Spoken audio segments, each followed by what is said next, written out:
The European Foundation Centre is in dialogue with Galina, Shishkova of the Corporate Social Responsibility Network, Europe. Galina, tell me, you've been at the Interact today, which has been discussing the issue of private money for public good, using that discussion in the context of disabilities. Tell us, from your perspective, what's the business case for the private sector to address disabilities? Disability is an issue that requires joint action and reaction both by the public and private sector. So it's not a one-time effort that must be done by one or two sectors.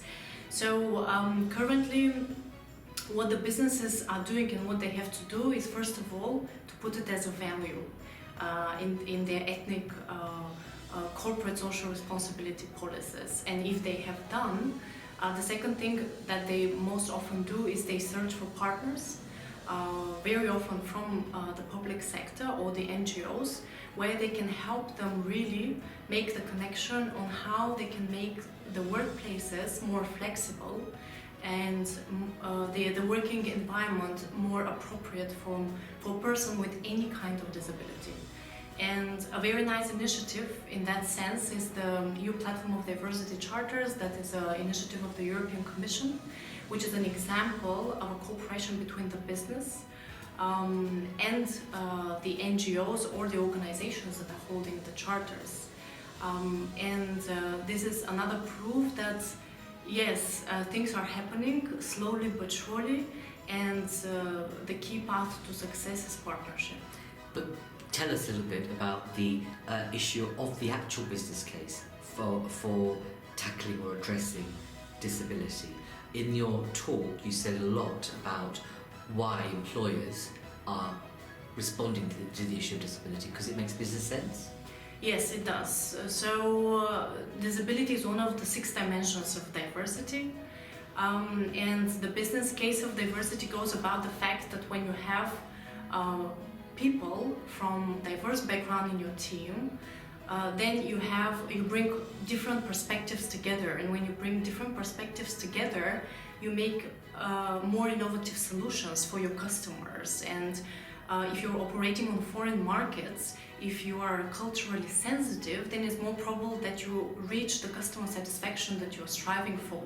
But if your workforce consists of people from the same background, from the same age, from the same gender, with no disability, let's say, then it's very probable that the decisions that you take, in fact, meet the needs of those people in your workforce and not of your customers. Are you hopeful of the ability of the private sector to address the issue of equalities, and in particular disability?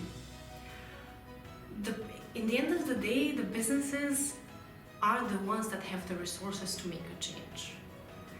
I'm hopeful. I see that things are being done, and I would like to thank you actually for this event, because it provoked my thinking, and at the same time it gave me a lot of hope that we are walking on the right path. I see a new business model, and this is the business model of social innovation.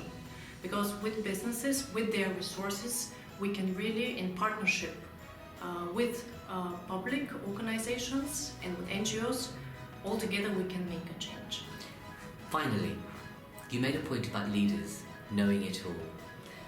What's your sense of what's required in terms of a mindset change amongst the business community if they're going to move in the right direction on this agenda? It's just putting yourself in others' shoes, that's it. It's just not thinking that you know everything. Nobody does. And being open-minded, that's it. If the leaders have this attitude, the change will happen. Galina Shishkova, thank you very much for being in dialogue with the European Foundation Centre. Thank you.